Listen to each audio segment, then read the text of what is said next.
जय माता दी दोस्तों, मैं संध्या तिवारी प्रयागराज फैमिली में आप सभी का स्वागत करती हूँ। दोस्तों, आज मैं बात करने वाली हूँ शुक्रवार का जो दिन होता है। आप सभी जानते हैं कि माता लक्ष्मी को समर्पित होता है और ऐसी स्थिति में अगर हम महिलाएं कुछ ऐसे कार्य कर लेते हैं तो पूजा पाठ तो बहुत बड़ी बात है। बिना पूजा पाठ के ही आपके तकदीर में, आपके पति की तकदीर में निश्चित रूप से बदलाव आएगा।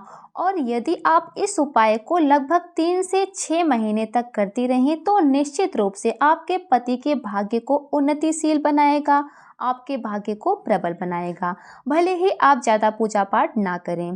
दोस्तों, ऐसा हम नहीं कहते, शास्त्रों में वर्णन है कि यदि आप पूजा पाठ कम करते हैं तो कोई समस्या नहीं है, चल जाएगा, लेकिन कर्म की प्रधानता बताई गई है। गीता में भगवान श्री कृष्ण ने स्वयं कहा है कि मनुष्यों के लिए संदेश दिया है कि मनुष्य को सदैव अपना कर्म करते रहना चाहिए। भगवान श्री कृष्ण कहते हैं ये जो पूरा विश्व है वो कर्म प्रधान है, तो प्रत्येक मनुष्य को सदैव अपना कर्म करते रहना चाहिए। तो आज की वीडियो में मैं जो आपको बताने जा रही हूँ दोस्तों, ध्यान रखिएगा इन बातों का। जो कर्म यदि आप करते हैं तो आपके पूजा पाठ से भी ज़्यादा तेज भाग्य उदय होता है, लेकिन इसका यह भी मतलब नहीं है कि आप पूजा पाठ बंद कर दें। पूजा पाठ ना करें, वह तो आप वैसे ही करते रहिए जिस प्रकार से करते हैं।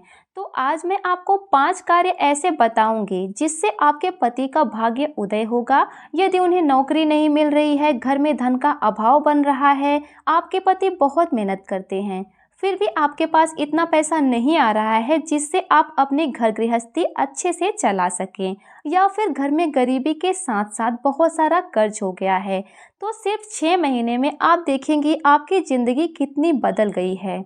तो आइए शुरू करते हैं कि आज की व्यस्तता भरे जीवन में हम ऐसा कौन सा कार्य करें बिना पूजा पाठ के भी हमारे जीवन में उन्नति आए। तो जैसा कि आप सभी माताएं बहनें जानती हैं कि अगर हम कोई भी पुण्य कर्म करते हैं तो उसका आधा पुण्य हमारे पति के खाते में बिना कुछ किए चला जाता है।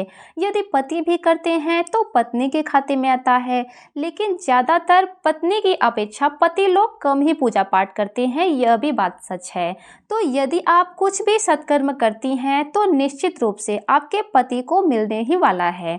तो देखिए, औरतें घर की लक्ष्मी कही जाती हैं, तो एक काम करिएगा, आप शुक्रवार के दिन लाल साड़ी पहने और अच्छे से तैयार होकर रहिएगा। कोशिश कीजिएगा शुक्रवार के दिन काले नीले इस तरह के वस्त्र ना पहने। साथ ही साथ शुक्रवार के दिन कटे फटे जैसे चूहे काट दिए हैं, छोटा सा छेद हो गया, या जिन कपड़ों में सिलवटे पड़े हों जैसे सिकुड़े हुए उन्हें भी ना पहने। ऐसा इसलिए, अगर हम कटे फटे या सिकुड़े कपड़े पहनकर पूजा पाठ करते हैं तो इससे शुक्र कमजोर होता है। शुक्र क्या है? सुख। शुक्र जो होता है लग्जरी लाइफ देता है, और शुक्र को प्रसन्न करने के लिए हमें बहुत अच्छी तरह से इत्र लगाकर अच्छे कपड़े पहनकर तैयार होकर रहना चाहिए। देखिए, वैसे तो रोज की लाइफ में भी कटे फकटे या फिर सिकुड़े कपड़े नहीं पहनना चाहिए, लेकिन हर इंसान एक जैसा नहीं होता, बहुत सारी मजबूरियां भी होती हैं किसी किसी की।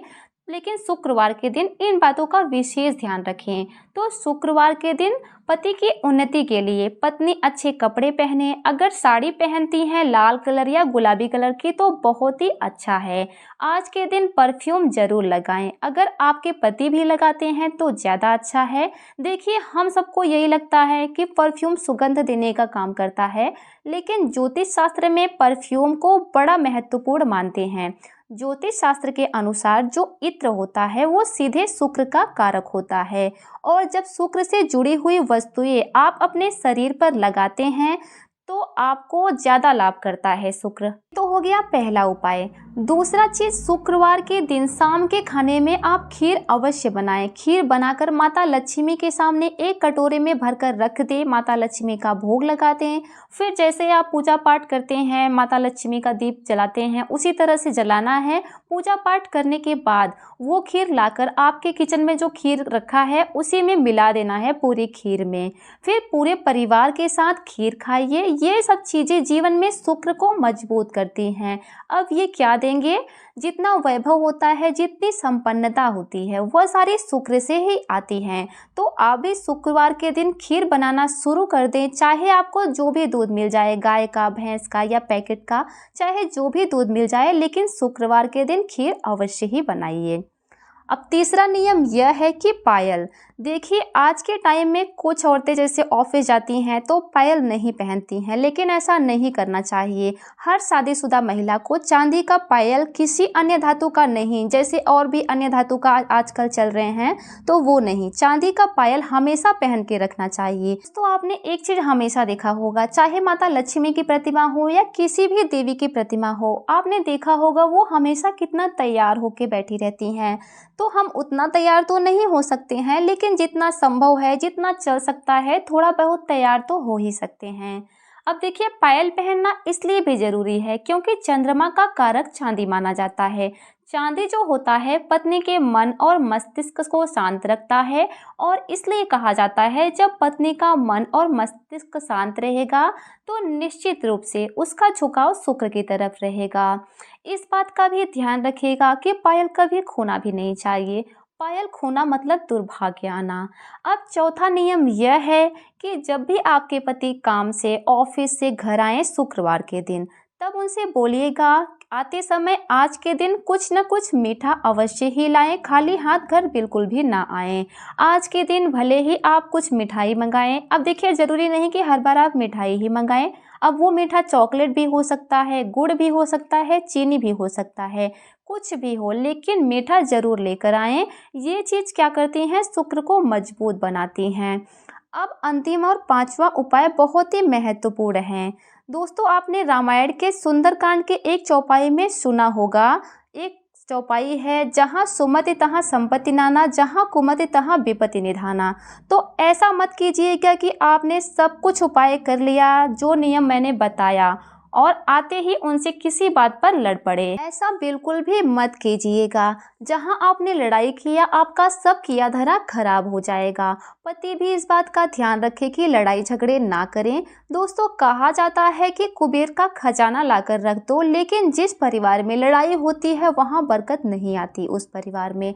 तो यदि किसी परिवार में कमाई कम है और बड़े प्रेम से परिवार के सदस्य रहते हैं, उस परिवार में दिन दूनी रात चौगनी वृद्धि होती है। व्यक्ति जोड़ जोड़ के बहुत सारी चीज़ें कर लेता है, लेकिन वो परिवार कर्ज के तले डूबता है जिस परिवार में बहुत ज़्यादा कलह मचा रहता है। तो कोशिश कीजिएगा कि लड़िएगा बिल्कुल भी मत, और जो आपने खीर बनाई है वो आपके पति जब घर आए उनको खीर का प्रसाद दे, उनके पैर छुए। तो ये काम आपको शुक्रवार शुक्रवार शुक्रवार मतलब कि लगातार 3 से 6 महीने तक करते जाना है। दोस्तों फिर आप देखेंगे आपके लाइफ में 100% बदलाव आएगा। सिर्फ 6 महीने में आपकी ज़िंदगी ना बदल जाए तो कहना। वैसे इस चीज़ से आप भी हैरान होंगे कि मैंने कुछ खास पूजा भी नहीं किया, कुछ भी नहीं किया, फिर भी पति की अच्छी जॉब लग गई, जीवन में निश्चित रूप से तरक्की आने लगेगी। तो दोस्तों ये थी आज की वीडियो। अगर आपको वीडियो थोड़ी सी भी अच्छी लगी हो तो वीडियो को लाइक अवश्य करिएगा, और अगर लगे कि ये किसी के यूज की है तो इसे शेयर भी अवश्य ही करिएगा। मिलते हैं फिर किसी वीडियो में। धन्यवाद। जय माता दी।